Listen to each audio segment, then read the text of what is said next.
Сениште кружи над Европа. Сеништето на комунизмот. Сите сили на стара Европа се обединија во света војна против тоа сениште. Време е веќе комунистите пред целиот свет отворено да ги изложат своите разбирања, своите цели, своите стремежи, а на приказките за сеништето на комунизмот да им спротистават еден манифест на самата партија. Со овие реченици започнува комунистичкиот манифест на Карл Маркс и Фридрих Енгелс, објавен на 21 февруари 1848 година во Лондон. Ова дело под оригиналниот наслов Манифест на комунистичката партија ќе го промени текот на светската историја по само неколку децении од неговото прво издание. Во првото поглавје со наслов Буржуи и пролетери Маркс и Енгелс заклучуваат дека историјата на човештвото не е ништо друго туку историја на класните борби.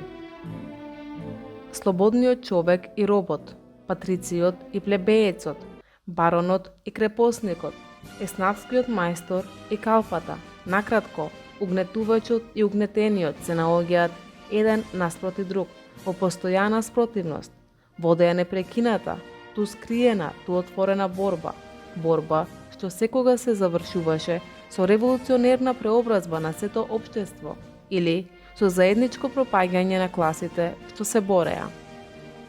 Настанокот на манифестот е опишан од самите автори во предговорот кон германското издание, каде се вели дека Сојузот на комунистите, тогаш тајна меѓународна работничка организација, на конгресот одржан во Лондон во ноември 1847 година им наложил на Маркс и Енгелс да ја состават програмата на новата партија што требало да се основа.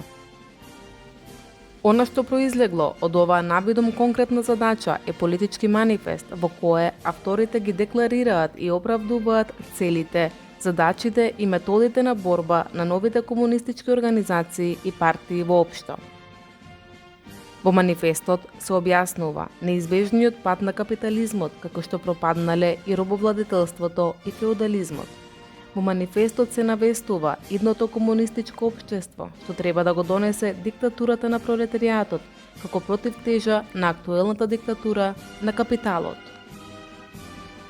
Според авторите на комунистичкиот манифест, пролетаријатот ја има историската задача една за секогаш да ги запре страдањата и експлоатацијата на човештвото и природата од страна на владеачката класа, воспоставувајќи јавна сопственост на средствата за производство во социјализмот, како прво скалило кон бескласното општество, во кое слободниот развој на поединецот ќе биде услов за слободен развој на сите.